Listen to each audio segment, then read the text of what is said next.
Baik, selamat malam Selamat dengan malam, Bapak. selamat malam Ivan, selamat bergabung. Kita malam ini akan melanjutkan pertemuan yang ke-11 ya. Ke-11. Nah, hari ini kita akan membahas dua materi terkait dengan kemasan dan peti kemas. Nah, peti kemas pun sebenarnya merupakan kemasan juga ya. Hanya saja dia merupakan bagian terluar ya, atau paket dengan alat pengiriman. Jadi kemasan barang ekspor impor ini cukup penting ketika kita akan melakukan ekspor atau impor barang, karena kemasan inilah yang akan melindungi ya, yang akan melindungi barang kita sehingga bisa aman ya dari kerusakan atau kehilangan pada saat pengiriman. Nah, minggu lalu kita sudah membahas Incoterm terkait mekanisme penyerahan barang. Di situ kita sudah belajar bagaimana risiko, biaya, kemudian tanggung jawab yang terjadi ketika kita sudah melakukan kegiatan ekspor impor atau pengiriman barang dari luar negeri atau ke luar negeri.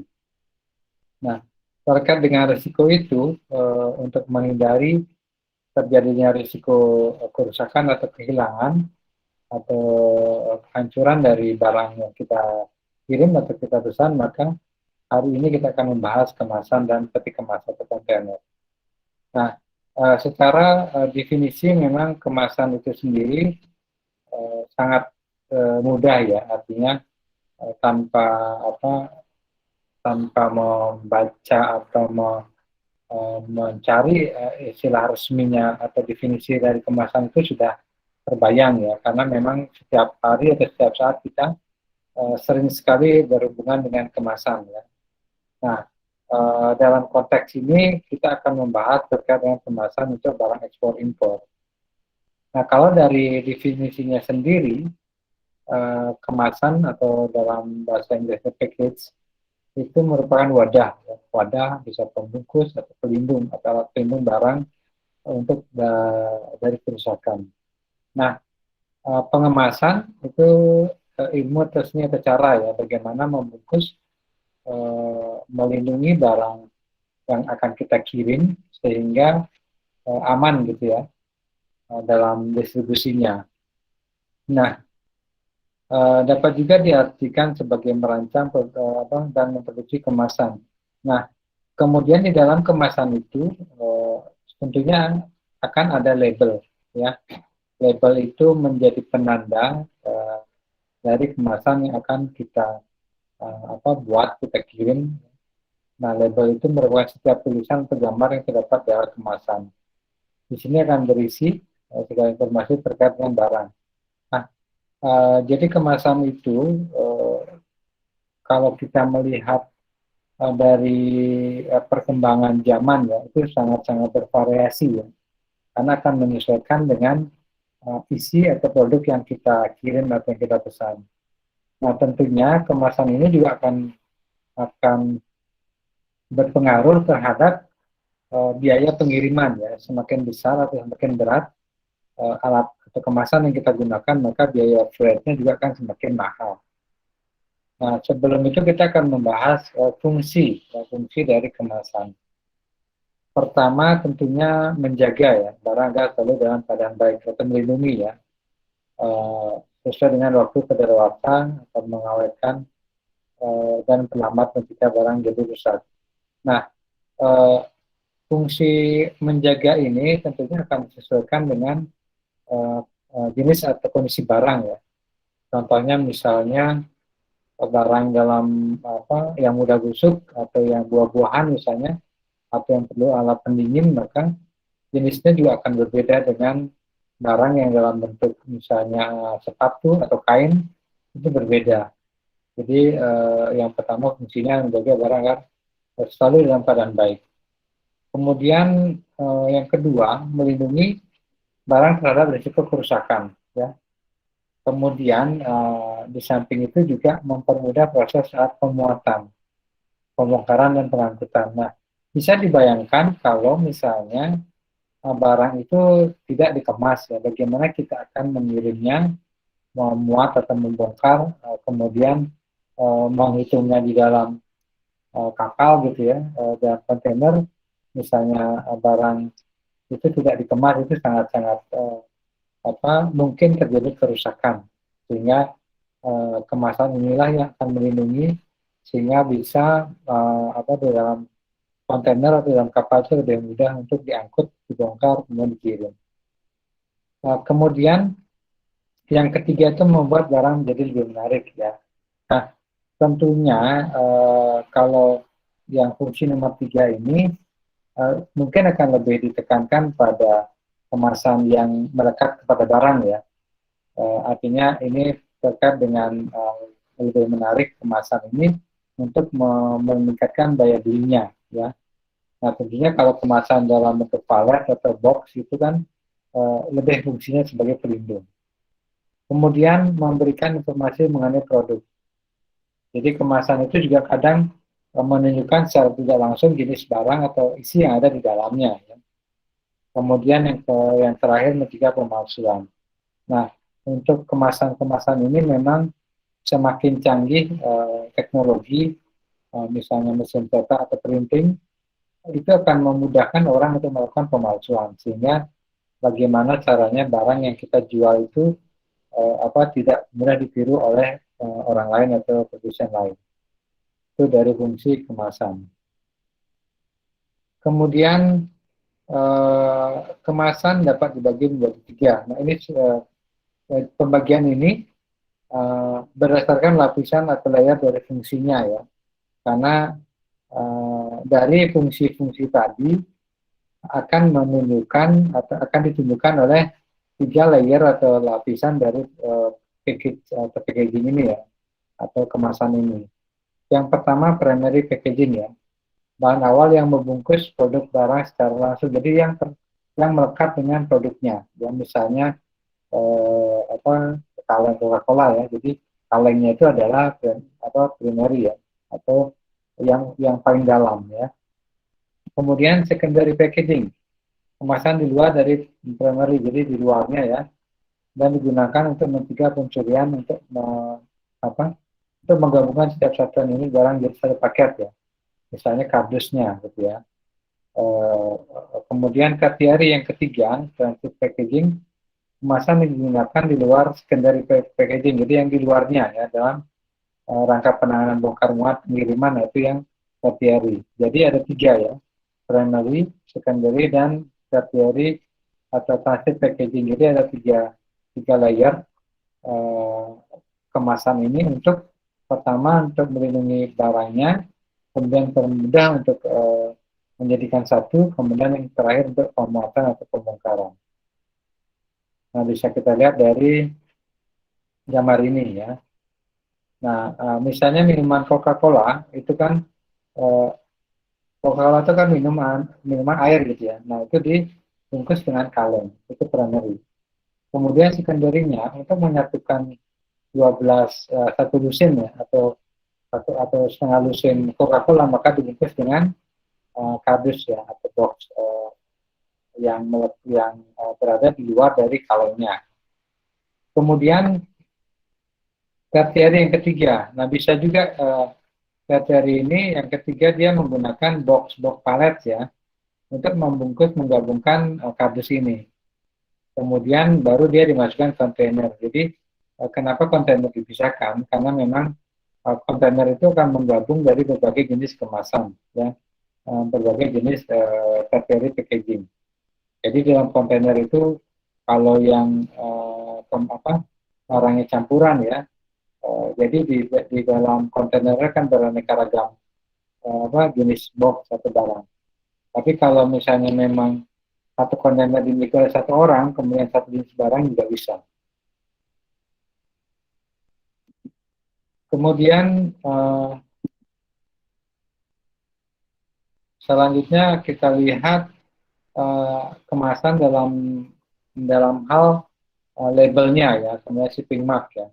Jadi di dalam kemasan itu teman-teman yang memang pernah berkecimpung dalam ekspor impor atau pernah melihat box kardus ya, misalnya yang cukup besar gitu ya, akan ada label atau ada tanda-tanda marknya, shipping marknya yang menandakan berbagai jenis dari fungsi dari atau tanda pengaman yang ada di dalam box itu ya, label.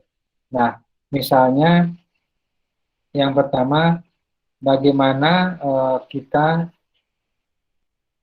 melindungi barang yang ada di dalamnya ya. Jadi berarti ini tanda panah ke atas ya, berarti posisinya berdiri ya, boxnya ada ke atas. Jadi nggak boleh kita balik ya.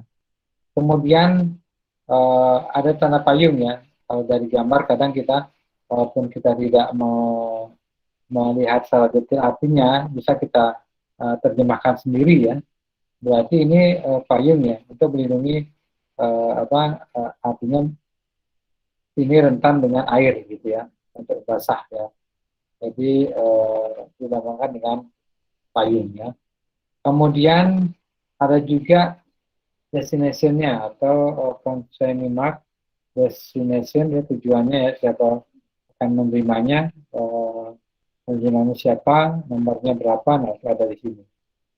Kemudian beratnya ya, weight markingnya, berapa nih beratnya ya, 3 lbs ya, kemudian 19 kilogram. Nah ini ya, berat ini penting ketika kita akan melakukan bongkar, pemuatan, loading atau unpacking ya. Jadi dengan berat seperti ini, apakah kita perlu menggunakan alat bantu ya, kren misalnya, atau bisa kita angkut sendiri ya. Jadi perhatikan di beratnya ya, hati-hati ya.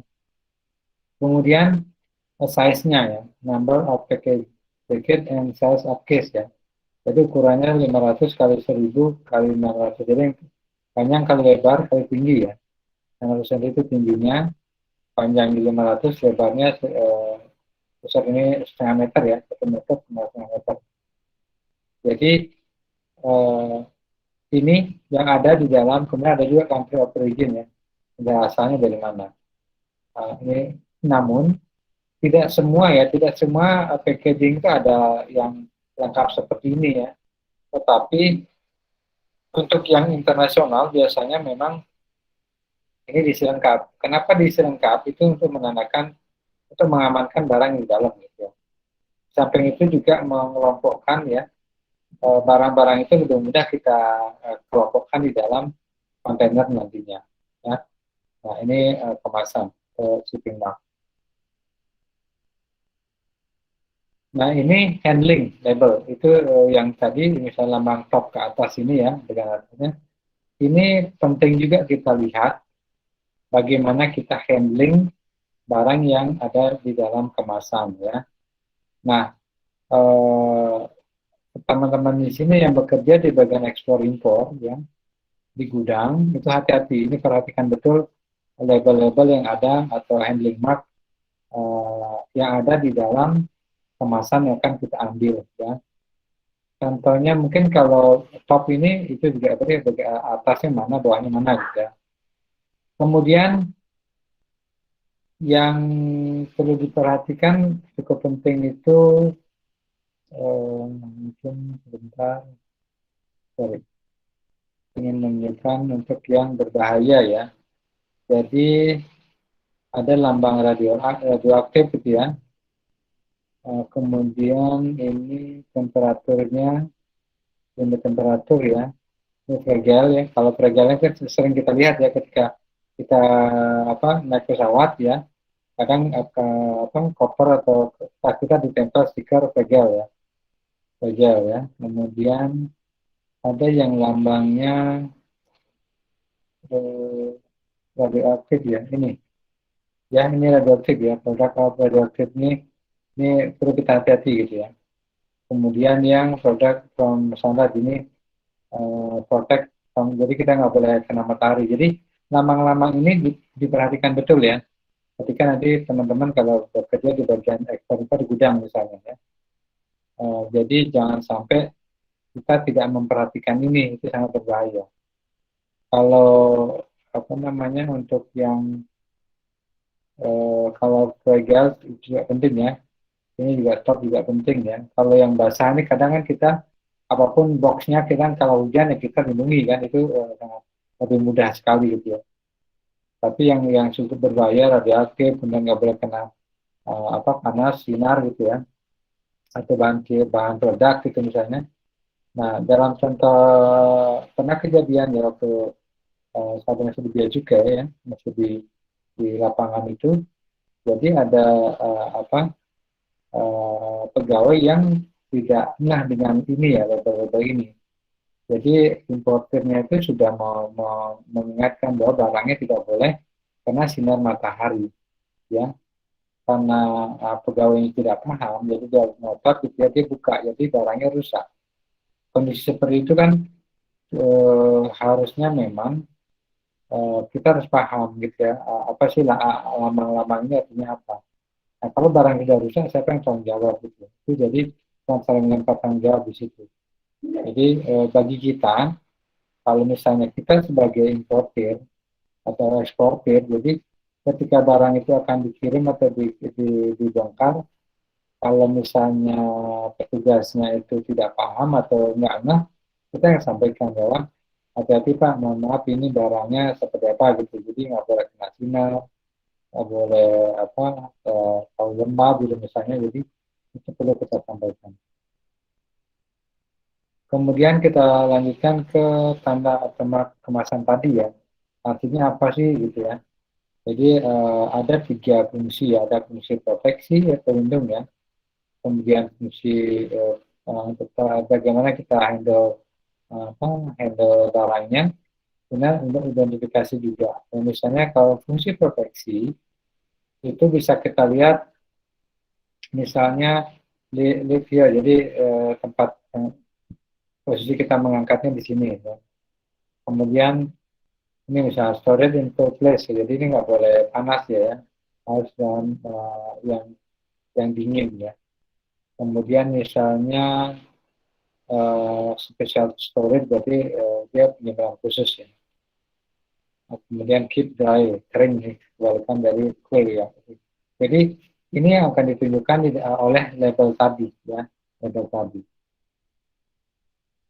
Kemudian fungsi itu handle-nya ya, untuk bagaimana kita akan mengangkat, membongkar, memindahkan kemasan itu ya. Jadi tidak boleh menggunakan kait pengait itu ya.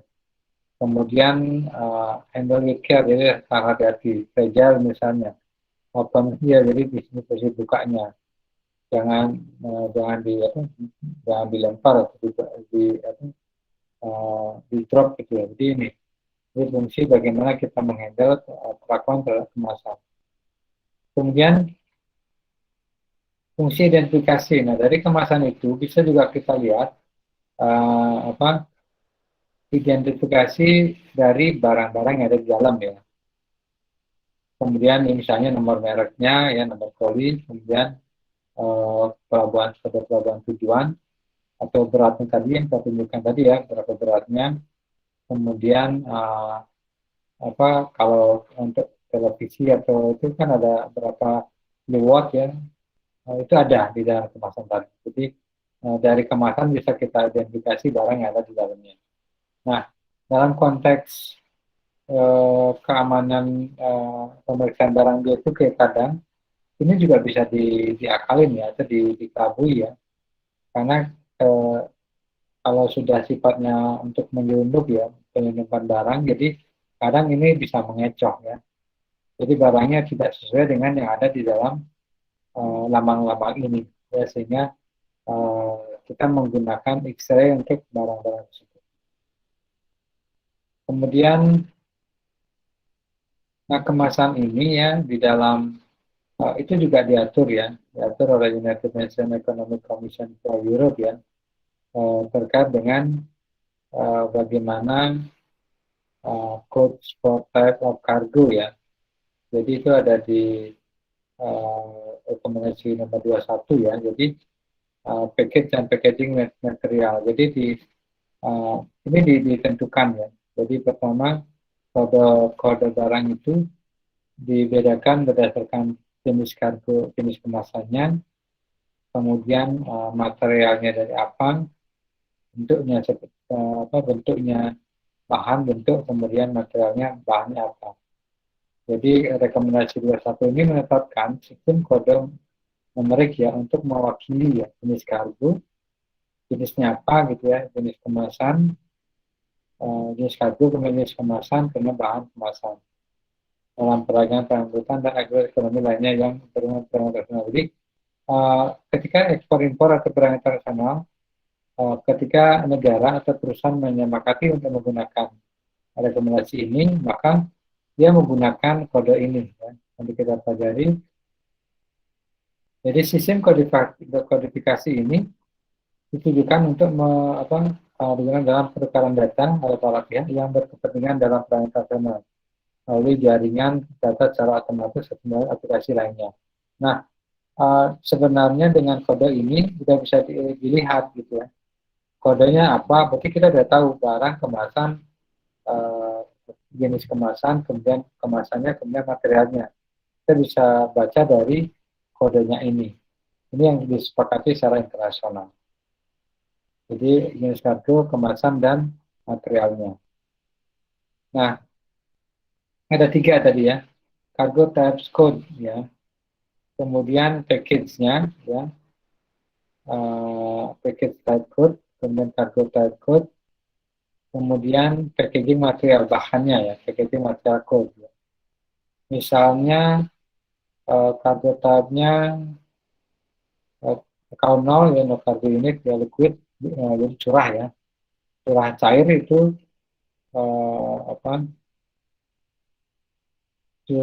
dalam bentuk curah cair ya itu 0 ya. Kemudian dalam bentuk padat tapi curah ya itu 1 ya, misalnya batu bara ya, curah itu kan solid, itu menggunakan 1.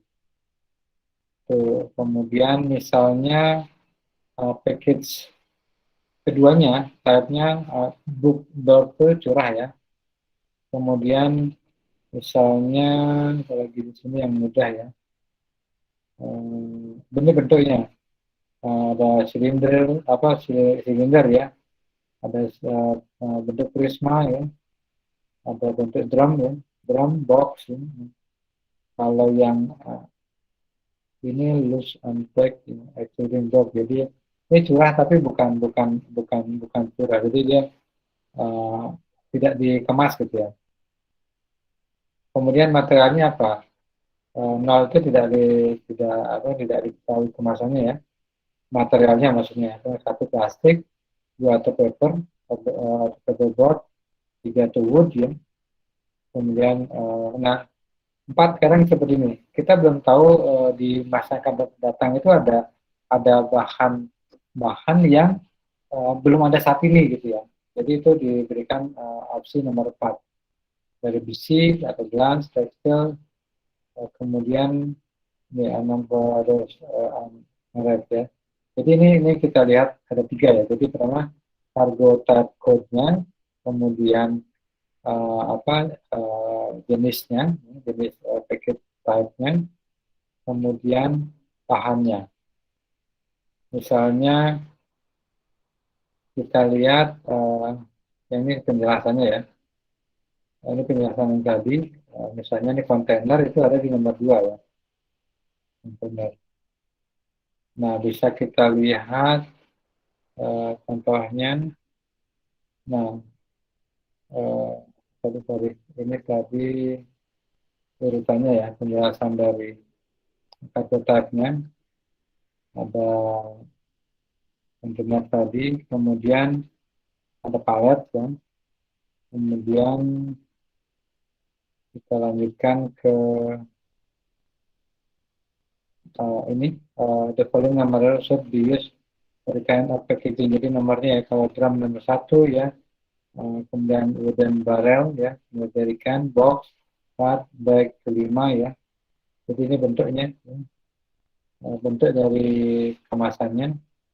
Kemudian materialnya ya, Materialnya kalau dari besi, ya, baja, steel, itu 6A, aluminium B ya, kayu, natural wood, kayu, kayu apa, natural ya, asli kayu itu C, plywoodnya D gitu, misalnya plastik material A ya, tekstil A.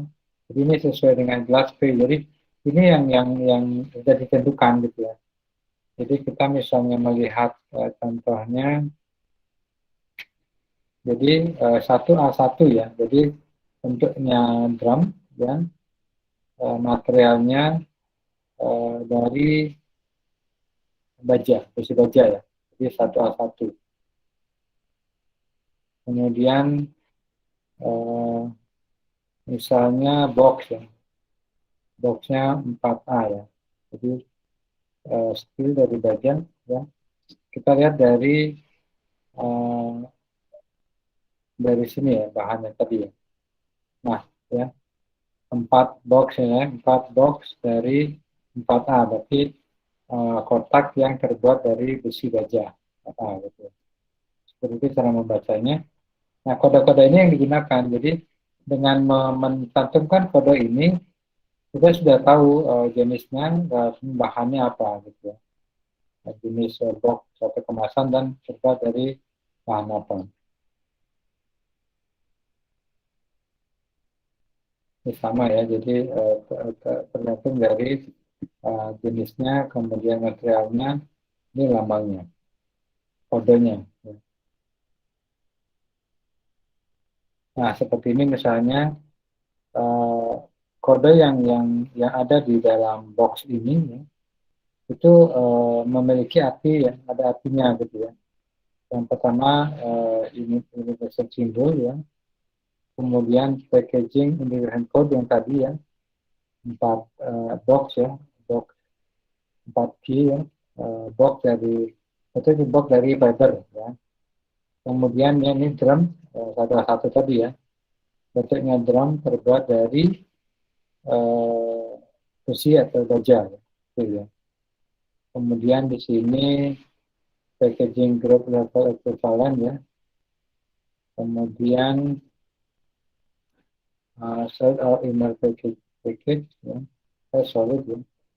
Kemudian yang berikutnya year of manufacture-nya, tahun pembuatannya, kemudian lokasinya, location of di mana lokasi Amerika, kemudian sertifikasi simbolnya ya.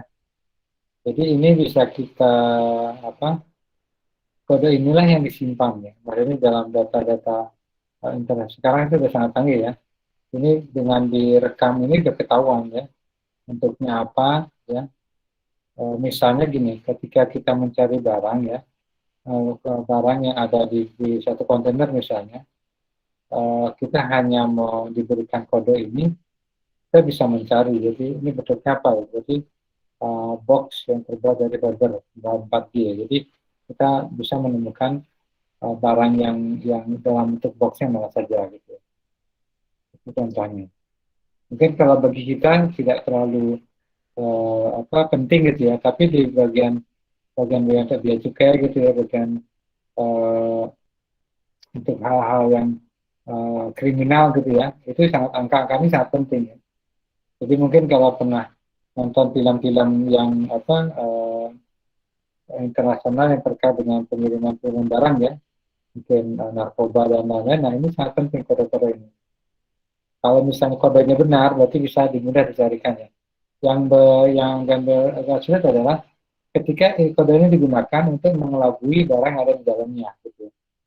Jadi ketika misalnya dia menggunakan kode ini, gitu ya, tetapi di dalam, contohnya gini, dalam kontainer gitu ya, dalam kontainer itu kode yang digunakan yang di atas itu, padahal barangnya bentuknya gini, ya, drum gitu. Nah itu ketahuan ketika kita akan menggunakan X-ray. Kalau nggak menggunakan X-ray nggak bisa kita ketahui. Itu contohnya ya. Ini contoh-contoh lain ya. Jadi ada ini box 4G ya, kemudian 1A1 drum ya. Ini juga 4G, mana box dari fiber ya, sama 4G juga ya. Nanti teman-teman yang pernah untuk tidak di bagian ekspor itu packaging boleh sharing ya. Ini contoh yang lain ya, sama seperti tadi bentuknya apa gitu ya. 4G 1H1 ya, kemudian 1A2, 1A1 ini kan ya sama, ini juga 1H1 ya dalam bentuk box ini ya. Jadi ini jadi ini aturannya. Ini hampir sama, contoh yang berbeda ya. Nah, itu terkait kemasan ya. Nah, kita diskusi dulu sebelum kita nanti lanjut ke kontainer.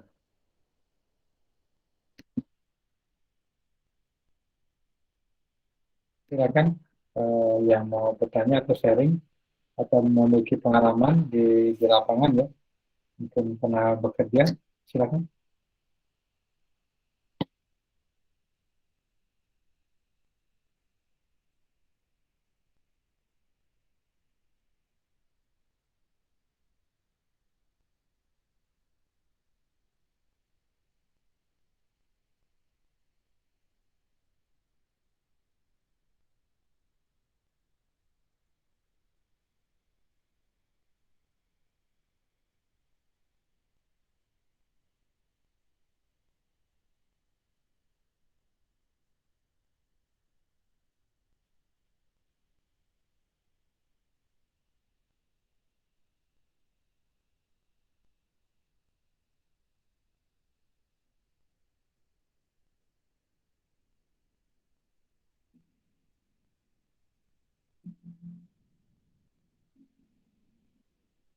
Ada yang mau bertanya atau sharing, silakan ya.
Kalau dari saya belum, Pak.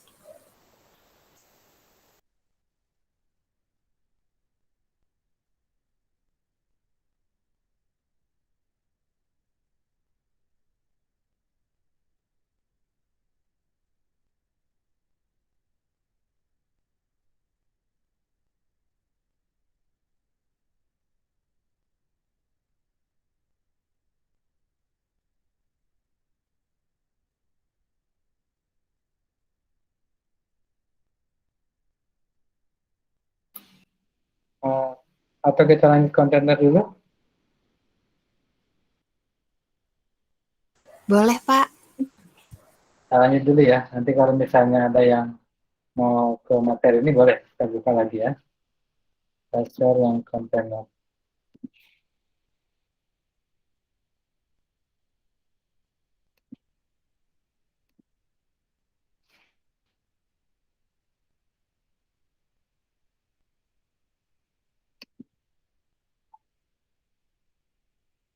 Sudah terlihat ya? Sudah, Pak.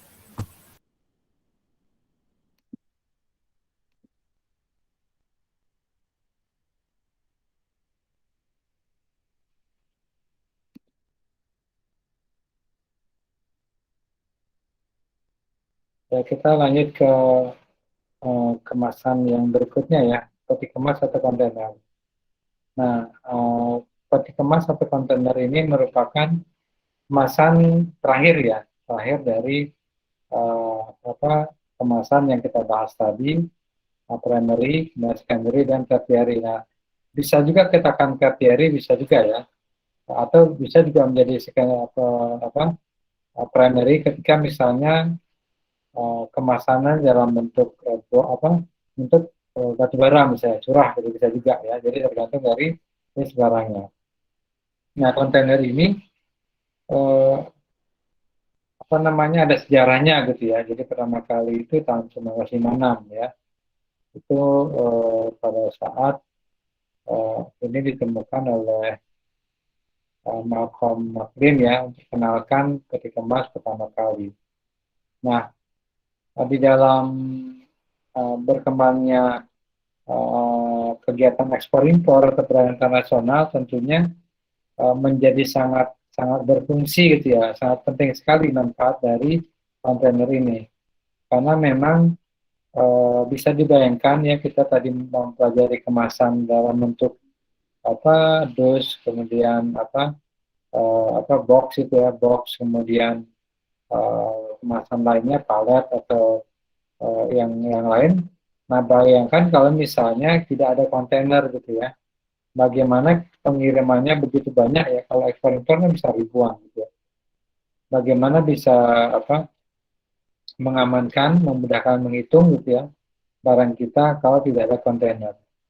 Nah, di dalam kontainer itu sendiri seiring dengan perkembangan dari jenis barang, kemudian moda transportasi yang digunakan, maka kemudian untuk mengamankan dari barang yang kita kirim, maka desain peti kemas itu akan disesuaikan ya. Jadi yang pertama kali memang dapat digunakan untuk menggunakan kereta api gitu ya. Selanjutnya itu sudah bisa sangat-sangat mobile gitu ya. Jadi di dalam jenis-jenis kontainer itu sudah menyesuaikan sekali dengan barang yang kita kirim ya. Nah, kalau di dalam filosofi dari kontainer itu sendiri, itu di sini membungkus atau membawa muatan dalam peti-peti yang sama ya, dan membuat semua kendaraan dapat mengangkutnya sebagai satu kesatuan. Baik itu berupa kapal, ya, kereta api, truk, angkutan lainnya, membawanya secara tepat, aman, dan efisien, bila mungkin dari pintu ke pintu. Jadi betul ya, jadi bayangkan tadi kalau tidak ada kontainer, ya, bayangkan bagaimana misalnya kita membeli besi baja yang besi baja lah gitu ya, atau misalnya produk lainnya dalam bentuk masih box atau drum tadi ya, bagaimana begitu banyak kalau misal truk ya, bagaimana kita mengamankan dari hujan dan lain gitu ya. Nah, jadi kontainer itu sangat-sangat bermanfaat ya. Kemudian kalau kita melihat dari pengertiannya ya, dari pengertian peti kemas itu sendiri, yaitu bisa kita lihat suatu peti yang berbagai logam dalam ukuran standar yang digunakan sebagai media pemuatan barang dan sekaligus media pengangkutan ya, dan tujuan untuk memudahkan mobilitasnya. Jadi memang dirancang untuk memudahkan pengangkutan, kemudian mengamankan barang-barang yang sudah dikemas dalam bentuk box atau palet-palet atau kemasan lainnya. Kemudian di dalam secara internasional ya, itu juga ditetapkan ya definisi secara yang dicatat di dalam Custom Convention on Container ya pada tahun 1972. Itu didefinisikan ya, satu alat pengangkutan barang yang karakteristiknya sebagai berikut. Jadi di dalam karakteristik ini bisa kita lihat, pertama, berbentuk permanen dan kokoh ya, yang dapat digunakan berulang kali dan untuk pengangkutan barang. Nah, kontainer itu efisiennya dia memang tidak sekali pakai gitu ya. Kalau misalnya dalam bentuk box itu dengan dari kardus itu ya, ketika sekali dibongkar sudah rusak dia gitu ya. Tapi kontainer itu dia sangat kokoh ya, bisa digunakan berulang kali. Kemudian cara kuncinya juga menggunakan kunci khusus gitu ya, sehingga aman di dalam pengiriman, kemudian yang mudah untuk dicuri atau dirusak. Gitu. Nah, di sini juga ada yang terbuka dan tertutup ya, jadi disesuaikan dengan jenis barangnya. Desainnya juga disesuaikan untuk memudahkan mobilitas ya. Kemudian apa, di atas kontainer itu dibuatkan dilengkapi dengan perangkat yang memudahkan pengenalan pemindahan. Jadi kalau teman-teman pernah ke Tanjung Priuk, Tanjung Emas atau Tanjung Perak ya di pelabuhan itu, ketika kontainer itu diangkat kan memang ada kaitannya, ada kayak magnet gitu ya, untuk memudahkan pemindahannya gitu. Jadi nggak sembarangan kita mau memindahkan ya. Jadi memang di atas kontainer di ujung-ujung itu ya ada kaitannya ya pengait sehingga mudah dipindahkan. Kemudian berisi bila diukur dari dalam sebesar 1 meter kubik atau lebih. Jadi kontainer ada 20 feet atau 40 feet gitu ya. Dibuat dari baja ya untuk menjadi kuat. Kemudian di sini juga karakteristiknya atau disebutkan termasuk perlengkapan ya, perlengkapannya yang diatur bersama-sama pada bersangkutan. Ini ya karakteristik dari kontainer. Jadi sangat-sangat membuat lebih efisien ya. Kemudian hanya saja memang cukup mahal ya, cukup mahal untuk menyiapkan kontainer ini sehingga untuk perusahaan atau eksportir yang tidak atau dalam apa, skala kecil itu dia lebih baik menyewanya ya. Tidak membeli sendiri, kemudian dia bisa sharing juga dengan eksportir atau importir lainnya. Kemudian ini pengertiannya ya, tadi sudah kita lihat dari, tetapi ini dari standar organization ya, hampir sama ya, jadi sifatnya cukup kuat, dengan khusus ya, pasang alat memindahkannya ya, kemudian bentuknya disesuaikan dengan jenis barangnya ya, kemudian isi ruangan dalam, jadi ada volume yang bisa diisi di dalamnya. Selanjutnya, nah ini ukurannya ya, yang sering kita dengar ya itu ada, kalau kita sekilas itu jadi dua kontainer 20 feet sama kontainer 40 feet ya, itu yang kalau pernah melihat di lapangan, di jalan atau di pelabuhan ya, karena ada hanya dua jenis ukuran ya, jadi yang lebih kecil itu pasti 20 feet ya, yang lebih banyak itu 40 feet. Kemudian ini ukurannya ya, ukuran apa namanya, detail dari kontainer. Jadi kalau teman-teman ini cukup mengetahui ini saja, 20 feet sama 40 feet ya. Kemudian nah ini keuntungan kelemahannya mau apa menggunakan kontainer ya, tanpa apa kadang kita melihat dari bentuknya sudah bisa kita apa jelaskan ya keuntungan kelemahannya ya. Tadi cepat dan ekonomis ya, dalam penanganan bongkar muat. Kemudian keamanan terhadap kerusakan ya pasti ya. Kemudian kemasan terhadap barang tidak perlu terlalu kuat karena tumpukan pada durasi ini dalamnya atau ini dalamnya kontainer. Jadi ini diatur ya, dalam kontainer itu sudah diatur posisi bagaimana kita menempatkannya. Itu keuntungannya. Nah, kelemahannya tentunya tarif sewanya mahal ya. Karena tadi ketika itu aman, kuat, kokoh gitu ya, jadinya menjadi kelemahannya adalah mahal ya. Kemudian memerlukan terminal khusus, ya, tentu ya tidak sembarangan ya, untuk memindahkan kontainer dari kapal ke pelabuhan, kemudian dari pelabuhan ke gudang gitu ya, dari gudang kemudian ke gudang dari pabriknya ya. Kemudian karena besar dan berat, jadi infrastruktur jalan juga perlu diperhatikan ya. Itu bisa merusak jalan ketika belum disiapkan secara benar gitu ya. Kemudian dapat berpotensi menimbulkan ketidakseimbangan antar negara apabila stok kontainer tidak mencukupi. Nah, ini menjadi isu lain ya, artinya ketika suatu negara tidak memiliki kontainer yang cukup, maka secara otomatis akan menjadikan kegiatan ekspor impornya terganggu ya. Kemudian bisa menjadi biaya cukup mahal ya, ekonomi biaya tinggi karena dia tidak memiliki entah itu kontainernya, kemudian pelabuhannya yang alat-alat untuk infrastrukturnya dia tidak memiliki, maka itu akan menjadi kurang menarik negara itu untuk melakukan perdagangan internasional.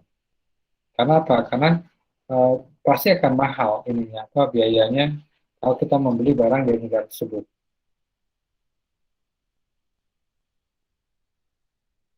Nah, ini sebagai tambahan pengetahuan ya. Jadi di unit terminal peti kemas ya, namanya UTPK ya. Misalnya unit UTPK di Tanjung Priok, UTPK di Tanjung Mas Semarang, Tanjung Perak Surabaya, atau di Belawan ya di Sumatera ya di Medan. Nah itu ada ketika kita ada kontainer ya menggunakan kontainer, jadi uh, ini wajib ada ya.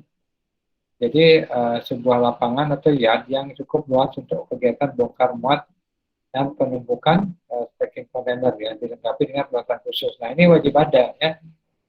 Pertama gantry crane ya. Jadi gantry crane ini yang memindahkan ya, yang memindahkan dari kapal ya, dari kapal atau dari sebentar gantry crane-nya derek darat ya, ini derek darat, kemudian top loader, kemudian shoulder carrier, transceiver untuk memindahkan dan dikemas. Nah jadi ini yang saya sampaikan tadi ya. Di atas ujung-ujungnya, di atas ujung segi 4 kontainer itu ada semacam pengait atau semacam magnet ya. Jadi ini dilekatkan di atasnya, kemudian baru dipindahkan. Ini ada semacam, kalau kita mudahnya bilang kayak roda gitu ya, sehingga dia bergeser untuk bisa ditumpuk di sini. Ya. Kemudian setelah dia ditumpuk, nah itu dipindahkan ke dalam prime mover ini ya. Itu akan dipindahkan menggunakan prime mover. Kemudian setelah dari prime mover itu bisa selanjutnya menggunakan top loader ya untuk mengangkat kontainer yang di atas kemudian ke bawah gitu ya. Jadi ini wajib ada. Nah ini yang disampaikan bahwa jadi mahal sekali infrastruktur yang kita siapkan untuk kontainer itu. Nah ini kontainer yard ya, kawasan di daerah pelabuhan yang digunakan untuk menimbun kontainer ini kalau full container load ya, jadi apa namanya istilahnya kontainer yang berisi full ya, yang akan dibongkar muat dari kapal ya, ini kontainer yard di apa namanya kawasan pelabuhan ya. Jadi dari kapal itu dipindahkan dulu di sini ya, ditampung dulu di sini ya, di kontainer yard ya. Kemudian baru dia bergeser ke untuk yang kontainer freight station ya, CFS, kemudian kontainer LCL, last container load ya, melakukan stuffing dan stripping serta menimbun untuk kargo yang akan di stripping dari kontainer LCL. Jadi untuk pembongkarannya ya, dari kontainer kemudian dibongkar. Kemudian ada juga inland container depot ya, kawasan di luar daerah pelabuhan ya, adalah di bawah pengawasan Bea Cukai yang digunakan untuk menimbun kontainer FCL ya, yang akan diserahkan kepada importirnya. Jadi ini depot ya, depot inland container yang di luar pelabuhan. Kemudian, nah ini tadi sudah ada FCL sama LCL ya, dari jenis pelabuhan tadi ya tadi. Nah, full container load, kemudian LCL, itu FCL, kemudian less than container load. Ini status dari kontainernya ya. Nah, maksudnya apa? Jadi kalau full container load, suatu ruangan kontainer disewa oleh satu perusahaan. Jadi dengan kata lain, seluruh barang dalam kontainer dimiliki oleh satu perusahaan. Jadi satu kontainer misalnya yang 40 feet atau 20 feet itu dimiliki oleh satu perusahaan ya. Barangnya satu owner gitu ya. Kemudian berisi muatan dari shipper untuk dikirim kepada satu konsening yang diterima oleh satu orang ya. Jadi ini ciri-cirinya ya. Jadi mudahnya adalah uh, full container load itu dimiliki satu pihak gitu ya, satu pengirim atau satu penerima. Ya, jadi dimiliki oleh satu perusahaan ya. Di sini perusahaan pelayaran tidak bertanggung jawab atas kerusakan kerusakan dari atau pilihan barang dalam kontainer yang full container. Nah, kalau LCL itu berisi muatan dari beberapa shipper untuk dikirim ke satu atau beberapa kontainer. Jadi kalau shipper itu eh, pemiliknya banyak gitu ya, pengirimnya banyak, bisa penerima juga banyak, jadi bergabungan gampangnya. Jadi kalau full itu satu pihak, kalau LCL itu banyak pihak gitu ya. Nah, di sini muatan diterima oleh carrier translator dalam keadaan wigwam dipecah gitu ya. Dan tapi dengan carrier translator itu gabungan ya. Ini tidak bertanggung jawab kerusakan ya karena ini karirnya pengiriman pelayaran ya. Kemudian ruang kontainer sewa oleh lebih dari satu. Betul ya karena LCL dimiliki oleh banyak penerima barang, pengirim barang ya. Jadi bukan satu orang yang menyewa. Nah, LCL ini biasanya digunakan oleh importer atau eksportir yang tidak frekuensinya tidak banyak, tidak sering ya. Jadi jumlah barangnya sedikit. Jadi dia untuk menghemat, dia gabungan konsolidator ya. Jadi bergabung dengan orang lain dalam satu kontainer. Nah, tadi ya di dalam LCL ini yang penting adalah box tadi, kemasan tadi ya. Jadi bayangkan kalau dalam satu kontainer 40 feet atau 20 feet, itu gabungan dari berbagai eksportir ke importir ya. Maka tanda penanda dari kemasan itu sangat penting. Barang ini milik siapa, tujuannya kemana, bentuknya seperti apa. Nah, itu akan lebih mudah kalau dia menggunakan kemasan yang dengan kode tadi. Nah, ini dari gambar ini ya bisa dilihat bagaimana alur pengiriman kontainer yang FCL dan LCL ya. Nah, kalau FCL karena memang satu pengirim ya, FCL kemudian dikirim dalam apa kapal laut kapal gitu ya. Kemudian dia juga di kontainer yardnya satu penerima gitu ya. Jadi langsung gitu ya. Nah, kalau LCL karena dia gabungan dari berbagai eksportir, supplier, pengirim, nah dia di pengirim banyak digabungkan dari kontainer, dikirim dari sini dipecah lagi. Ya. Karena less container load ini dia terdiri dari pemiliknya banyak, gitu ya. Jadi ini mudah ya. Jadi full dia langsung misalnya satu orang, satu penerima, satu pengirim. Kalau yang LCL itu banyak, ya, lebih dari satu.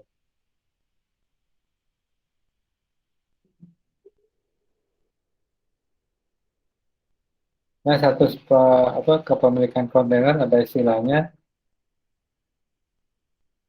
kalau COC ya, carrier on container, ini misalnya oleh pelayaran ya. Kemudian kalau lease on container itu sewa menyewa ya. Itu jangka panjang waktu itu user dan owner ya. Kemudian shipper on container dimiliki oleh pemilik barang. Nah ini biasanya kalau dimiliki oleh pemilik barang itu biasanya ini importer yang besar ya. Dia sering melakukan ekspor impor ya. Jadi dia mampu untuk membeli karena akan lebih hemat bagi dia ketika dia akan sering menggunakan. Gitu. Tapi kalau kita sekali dua kali ya lebih baik kita menggunakan list. Ya, ini ada jenisnya spot list, one way list ya. Jadi sekali-sekali ya, ini sekali ya. sekali jalan gitu ya. Kemudian long term, untuk jangka panjang, jangka waktu tertentu 3 tahun misalnya. Nah, kalau master list, user menyewa jumlah minimum tertentu untuk jangka waktu tertentu. Jadi ini ada jangka waktunya. Ini status kepemilikan. Kemudian di sini kita lihat pertimbangan memilih kontainer. Ya, mungkin akan terkait dengan fungsi tadi ya. Kemudian jenis barangnya, pertama kita lihat dari jenis muatannya ya. Artinya bagi kontainer apa yang kita pilih gitu ya, yang jenis seperti apa. Nah, kita lihat dulu. Pertama kita lihat jenis muatan yang akan kita kirim atau kita beli seperti apa. Bagaimana bentuk fisiknya, apakah memerlukan ventilasi atau pendingin. Jadi barang yang kita kirim, misalnya buah-buahan, sayur atau makanan tentunya berbeda. Kontainernya ya berbeda dengan barang yang misalnya kulkas, TV atau sepatu atau baju ya beda karena tidak perlu pendingin misalnya. Besar muatan ya, apakah cukup 20 feet atau 40 feet ya, tergantung dari besar kemasan tadi ya.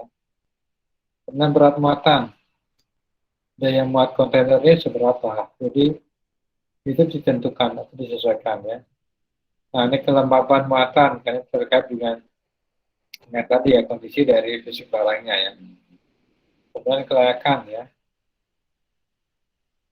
apakah memenuhi persyaratan standar pelayaran. Nah karena di sini kontainer itu kan memang di laut itu sumber karat ya.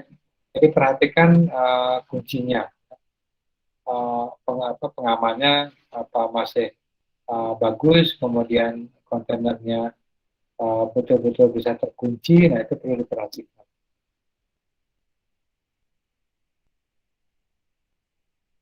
Ini hampir sama ini pengulangan ya dari materi yang berbeda saya gabung ya, ini bisa dibaca karena sama ya.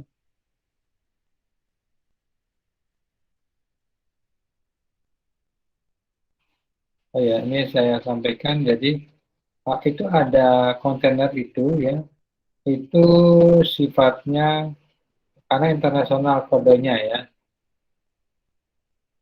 Jadi setiap kontainer standar internasional memiliki nomor registrasi yang terdapat di Biro Internasional des Kontainer Transport Intermodal, jadi BIC ya. Jadi cara untuk mengetahui asli yang palsu dengan menghitung secara manual angka cek digit berdasarkan rumus tertentu. Nah, rumusnya ada di belakang, jadi kita lihat ya. Jadi bisa kita lihat di sini untuk mengecek apakah benar ya kontainer nomor yang kita itu benar gitu ya. Tapi kita harus memahami dulu ya bagaimana kita menghitung ekuivalen dari nomor kontainer tadi ya. Nah, kita lanjutkan dulu sebelum kita melihat perhitungannya ya.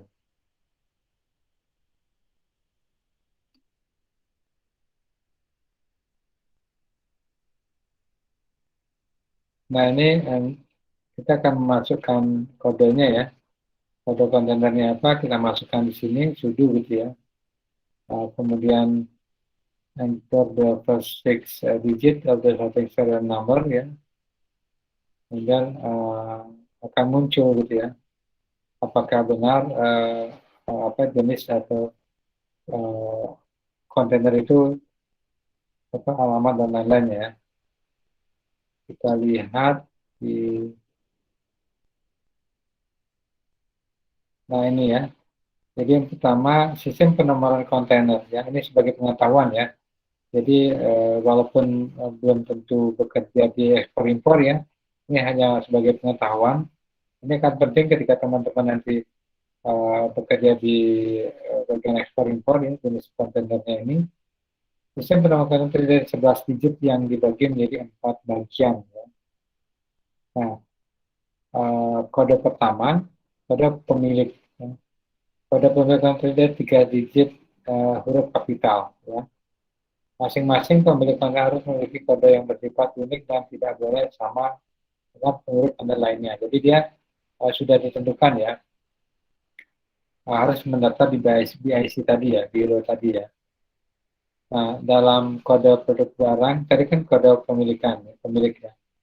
Kode produk barang ya, uh, produk grup code, ekuivalen kategori ya. Di sini kalau U, kode kemas yang bersangkutan ya.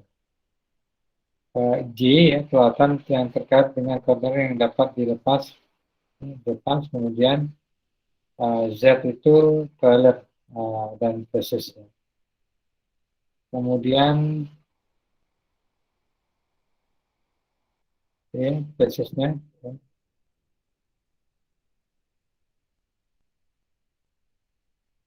Nah, kemudian sistem penomoran berikutnya, kode 3, kode registrasi. Terdiri atas 6 digit, ya, angka yang mencerminkan nomor pendaftaran peti kemas tersebut pada GNC. Apabila nomor registrasi kurang dari 6 digit, maka pada digit terakhir akan diisi dengan angka 0. Kemudian kode kontrol cek digitnya, kode kontrol harus terdiri atas 1 digit dan strukturnya dibuat terpisah dalam satu kotak tersendiri. Ini untuk memvalidasi apakah pemilik kode kelompok produk telah dikirimkan dengan cermat. Kita lanjut dulu ya. Kita melihat ini. Nah, ini huruf, ini kan ada huruf ya. Nah, ini ada nilai ekuivalennya ya. Huruf A ekuivalennya 10 ya. B 12 selanjutnya ya. Jadi kita dari A itu dimulai 10, kemudian 12, 13, 14 selanjutnya ya. Huruf sampai Z ya. Ini ada ekuivalen nilai. Kemudian tabel bobot ya. Tabel bobot ini kita lihat tabel bobotnya ya.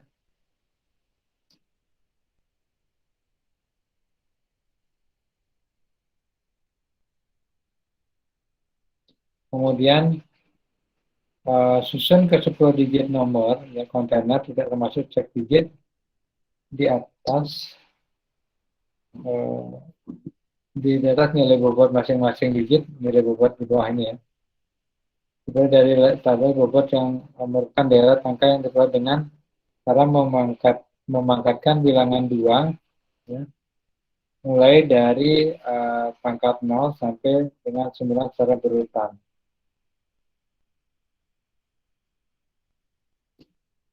Ya, dari ini ekuivalennya ya. Kemudian di pangkat 2 ya.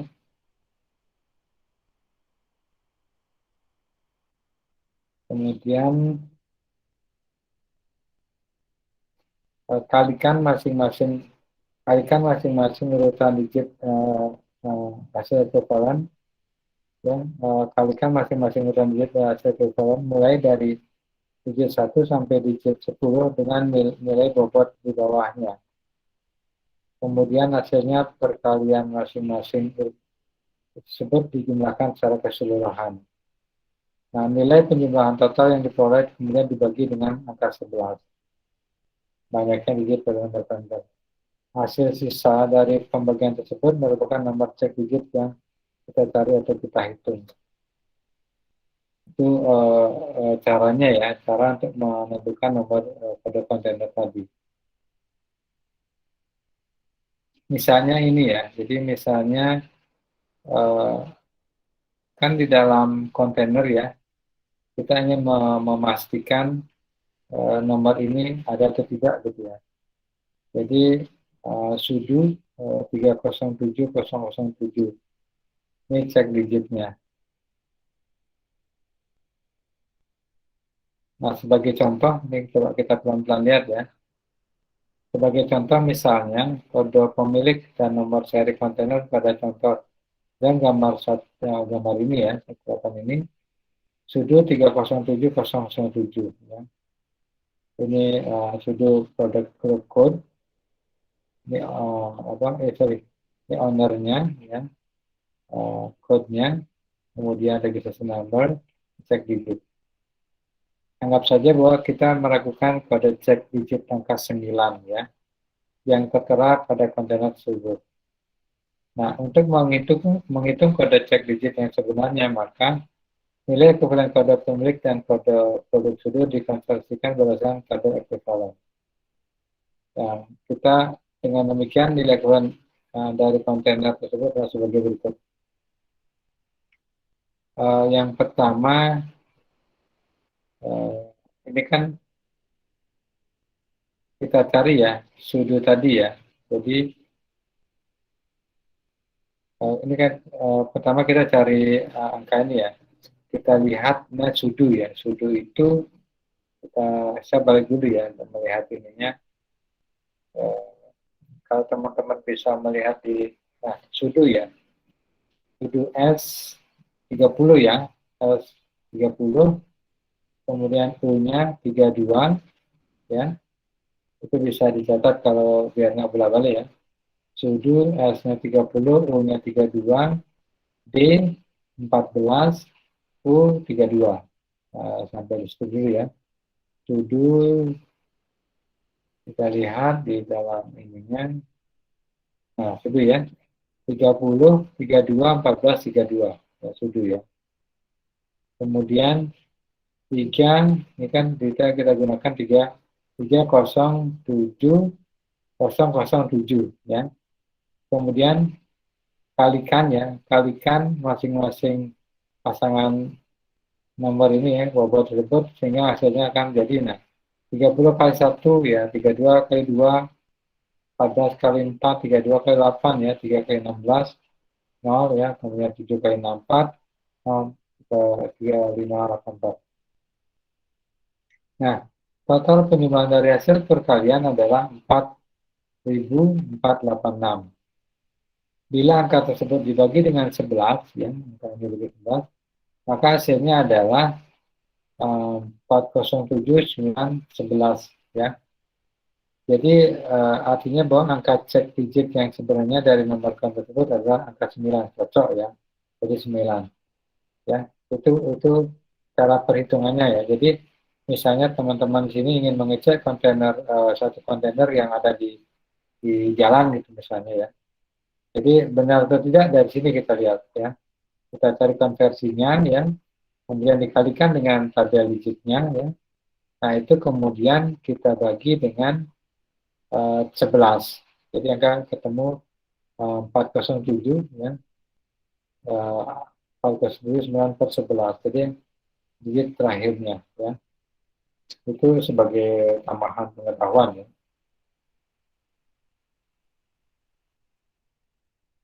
Nah, ini kita men-trace ya. Jadi men-trace kalau ingin melihat kode digit dari satu nomor kontainer.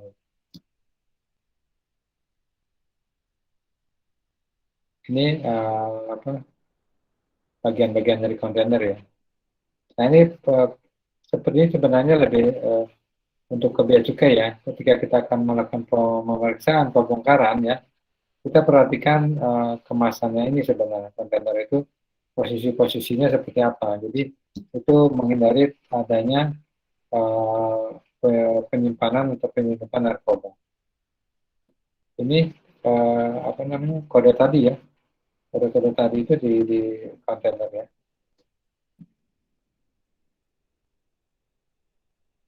Ini contohnya kalau misalnya nanti mau mencoba ya, misalnya teman-teman di sini mau mencoba dengan hitungan tadi, ini bisa dicek ya. PGHU ya, kemudian itu 59533, nah itu 0 ya. 1/11 ya kan 0. Nah kalau salah berarti itu salah nomornya ya.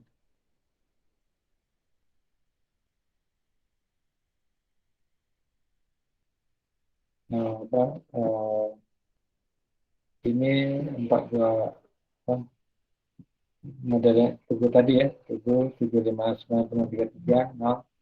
Ada juga BLJU 304, tentunya bisa dicek ya, nanti bisa dicoba. Nah ini saya sampaikan nih handle-nya ya. Biasanya di penguncinya dia menggunakan kawat gitu ya. Jadi tidak kunci gembok itu bukan ya, dia kunci khusus ya untuk mengamankan kontainer ini.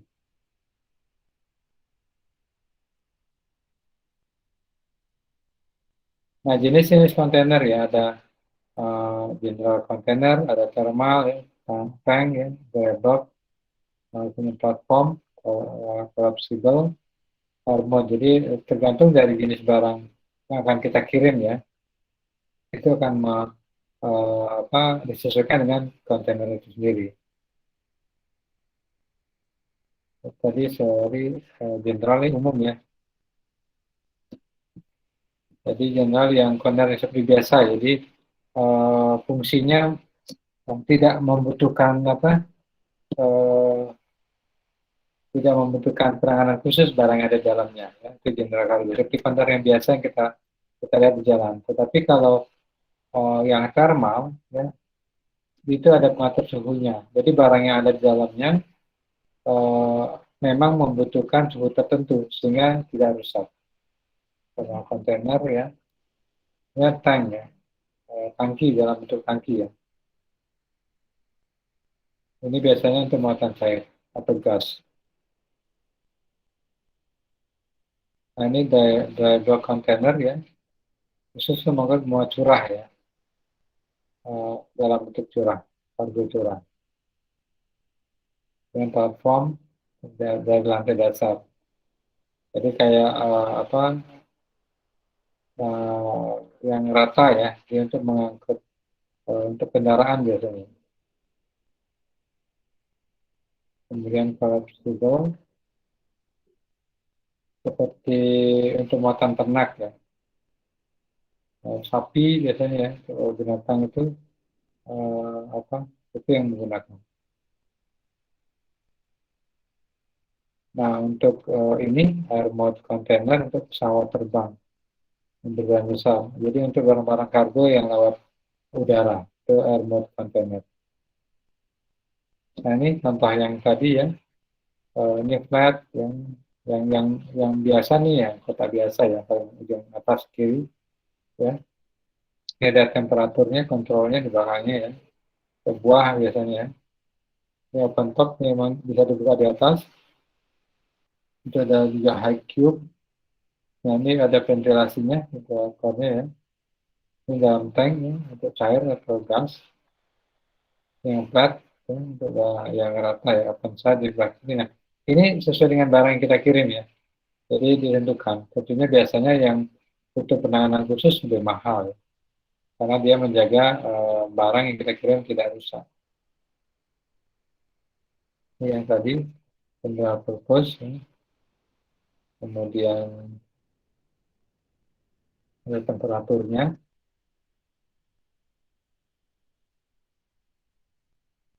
open top, kontainer ya, di atas sudah dibuka. Jadi memudahkan sebenarnya pada handle apa untuk pembongkaran ya, bongkar muat atau pemuatannya lebih mudah. Yang flat track biasanya kan mungkin pernah lihat ya, untuk kabel-kabel yang dalam gulungan ini, nah ini fungsinya kontainer yang flat ya.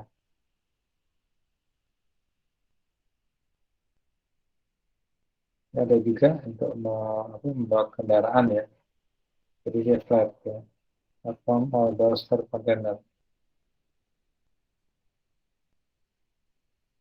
Ada ventilasinya ya. Jadi udah ada sirkulasi udaranya ya. Tank bentuk secara tegas. Ini dibuka dari samping front side.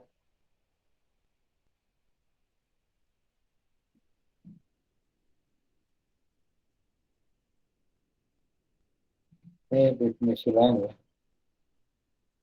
Saya sebagai pengetahuan saja ya.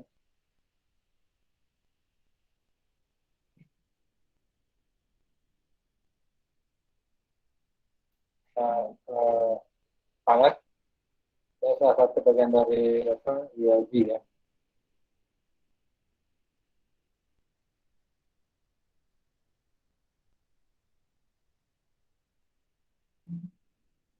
Itu bisa dibaca sebagai tambahan ya. Nah, ini biasanya mungkin pernah perhatikan ya, kalau di pesawat udara, kargo-kargonya pasti akan dibuat seperti ini ya, untuk memudahkan apa barang itu tidak tergeser ya, tidak jatuh, karena di pesawat kan cenderung kalau misalnya ada goncangan gitu ya, turbulence itu, jadi ini diikat ya, dijaga sehingga lebih aman dari benturan, kemudian dari kerusakan.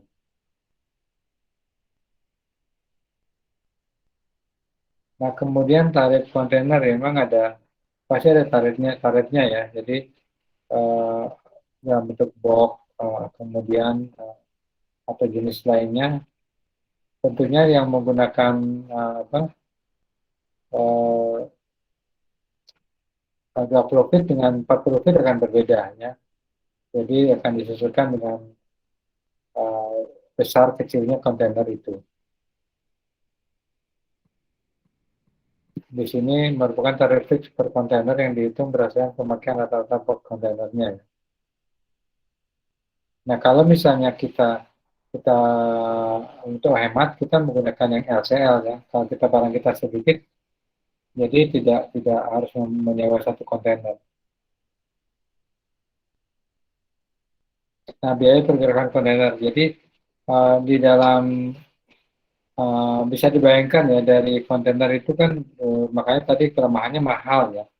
Karena handling dari dari pelabuhan muat gitu ke kapal laut, kemudian dikirim di kapal laut, diturunkan ke lewat krim ya, kemudian ke truknya ke pelabuhan, kemudian lagi dipindahkan. Nah, inilah yang menyebabkan biaya sangat mahal ya. Yang pertama terminal handling charge ya, kemudian less container load service charge ya, untuk pembongkaran tadi, kemudian demurrage ya, penyimpanan di pelabuhan ini ya, free time jangka waktu tergantung pelayaran ya, kemudian detention, ada deposit ya, jaminan atau cleaning repair. Ini biaya-biaya ini harus yang akan dikeluarkan ketika kita akan menggunakan kontainer. Nah, dengan besarnya biaya ini makanya kita sebagai eksportir importir akan melihat seberapa besar sih kita memerlukan kontainer ini, maka itu perlu kita kita pilih gitu ya. Kita gabung atau istilahnya konsolidasi dengan gabungan dengan barang-barang lain. Kalau barang kita sedikit, kalau misalnya memang butuh satu kontainer ya tentunya akan keluar biaya seperti ini.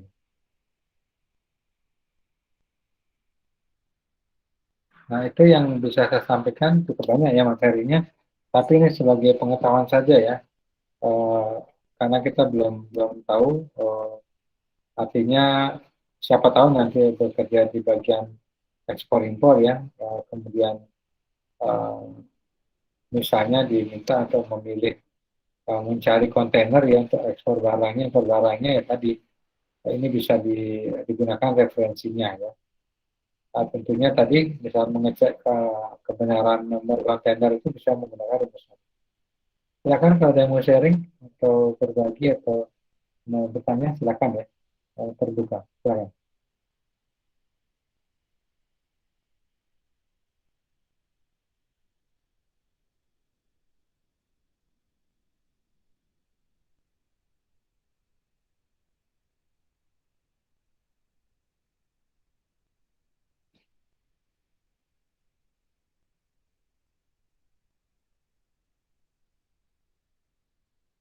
Ada yang belum pernah melihat langsung kontainer?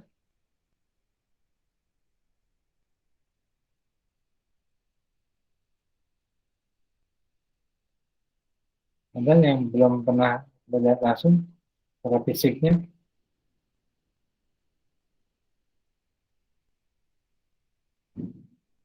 Pasti pernah ya, kalau pernah di jalan sering, atau kan di Bali juga banyak ekspornya, kargo-kargo ya. Jadi pasti sering. Kalau yang tinggal di Jakarta, kemungkinan di dekat pelabuhan pasti ya. Ya kan, ya? Ya Pak, ya, pengalaman saya aja sih Pak. Ya, silakan. Atau impor gula, perusahaan impor gula itu melakukan dengan brand Pak. Ya, Dan dari kapal pindah ke truk, tidak pakai kontainer ya Pak. oh, langsung ya. Ya, jadi kelemahannya itu jadi kemasannya, dari kemasan gula itu banyak yang robek kena kren itu. Ya, Sampai sampai ada yang kena karatan sampai robek gitu Pak. Jadi kerugiannya itu bisa banyak Pak. Jadi banyak susut kalau kren tanpa kontainer. Nah, pas itu juga saya pernah mengalami pakai kontainer juga di Bulog Pak. Itu dari bukan impor sih, tapi beras dari Sulawesi. Kirimnya ke Bali menggunakan kontainer. Nah, kontainer itu sangat aman sih menurut saya, soalnya pada saat pengiriman itu disegel ya. ya betul. Segelnya tuh pun dia bukanya pakai kayak cungkit gitu Pak. Jadi Ya, disaksikan oleh saya juga bagi petugas gudangnya sama kepala gudangnya. Kalau misalnya ada yang cacat, jadi itu udah dibilang pelanggaran dalam pengiriman gitu Pak. Jadi tidak diterima gitu. Pengalaman ya, dari saya sih gitu Pak untuk kontainer. Nah, dan untuk yang impornya itu aja, gula itu aja pakai kren. Beras juga pernah Pak, untuk pakai kren itu dia dari pelabuhan Benoa itu pada usaha bongkar itu pakai kren, dia diangkat langsung dipindahkan ke truk. Di situ banyak yang robek Pak, kemasannya banyak robek. Dan nah, saya juga bingung juga untuk penanggung jawabnya itu, tidak tahu juga siapa penanggung jawabnya, tapi tetap aja diterima oleh Bulog, dikemas ulang lagi gitu Pak. Itu cuma pengalaman dari saya, itu aja sih Pak. Terima ya. kasih. Terima kasih, Ivan. Ya betul ya. Jadi memang beras, gula itu kalau di kontainernya aman ya. Tapi kadang pada saat pemindahannya itu ya, pemindahannya karena kan karung gitu ya. Karung-karung itu rentan sekali memang pada saat pengangkatannya itu mungkin saja dia tertongkral gitu ya. Makanya cacat atau susutnya mungkin mungkin sekali gitu ya. Berbeda misalnya dengan misalnya lem ya, atau lem yang dalam bentuk drum gitu ya. Itu kan lebih lebih solid ya, maksudnya lebih lebih lebih aman gitu ya. Jadi kalau barang curah, sama halnya misalnya batu bara ya. Batu bara itu kan curah gitu ya. Nah, pemindahan dari apa kontainer terbuka itu pasti tidak tidak sepenuhnya keluar gitu. Ada yang tumpah, ada yang tersimpan di kontainernya. Itu mungkin saja. Jadi katakanlah misalnya 10 ton gitu ya, mungkin tidak 10 ton yang akan nyampe gitu ya. Pasti kan ada yang hilang gitu. Ya kelemahannya di sana sih, kalau yang curah gitu ya. Ya terima kasih Ivan sharingnya. Cuma kelemahan di kontainer juga ada Pak. Jadi barang itu berantakan Pak. Pada saat kita buka tuh beras tuh ngabur ke depan kita Pak. Nah, itu juga banyak yang rusak jadinya untuk di kontainer sendiri. Nah, kemarin saya ngalami ada 2 kontainer itu, di dalamnya itu tumpukannya sudah berantakan dan banyak yang jatuh gitu Pak. Ya, ya memang. Nah tadi yang saya sampaikan kalau kalau bentuk palet yang sama gitu ya, palet yang sama, ukuran sama itu mudah, jadi bisa ngepas gitu ya di kontainernya. Tapi kalau yang tadi, kalau misalnya gula atau beras yang tumpukannya ditaruh gitu saja ya, kan bergesernya mungkin ya. Kan di laut itu kan tidak rata kayak di jalan raya ya. Jadi goncangan ombak itu memungkinkan memang dia geser kanan kiri ya, itu sangat memungkinkan. Makanya tadi di dalam mungkin Ivan lebih tahu ya, di dalam perhitungan pengiriman mungkin dikurangkan, pasti akan ada yang hilang ya, perhitungan perhitungan kurangnya pasti ada di situ ya. Kemudian yang tadi saya tambahkan, betul ya, ketika kontainer itu akan dibuka, itu ada segelnya ya. Nanti bisa di googling ya, segel kontainer itu kayak kawat baja gitu ya. Nah, Ya, ya benar itu, Pak. ya, jadi itu nggak, kalau itunya sudah putus atau rusak itu berarti sudah dibongkar orang. Ya, itu memang, Iya, jadi ya. keamanannya di sana memang.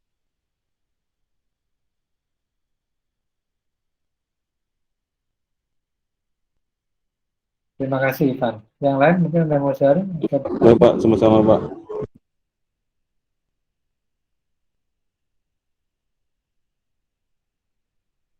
Jadi materinya memang tidak terlalu sulit ya. Jadi kemasan kontainer hanya lebih ke referensi saja ya. Jadi lebih pengetahuan.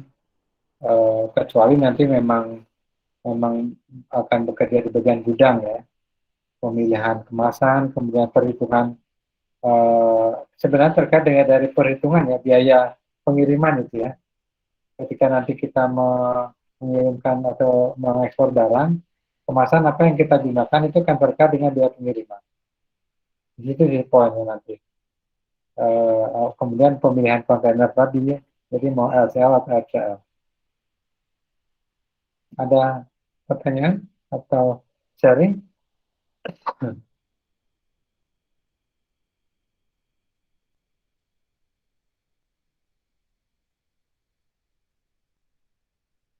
Cukup?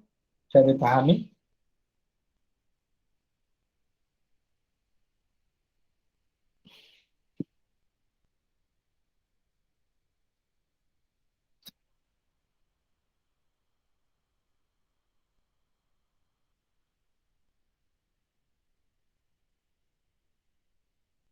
Gimana? Bisa dipahami? Untuk saya sudah sih Pak. Sudah ya? Saya juga bisa, Pak. Ya. Mungkin cukup ya. Jadi bisa dibaca-baca kembali ya. Karena memang materinya nggak terlalu sulit ya. Hanya tambahan pengetahuan ya sifatnya ya.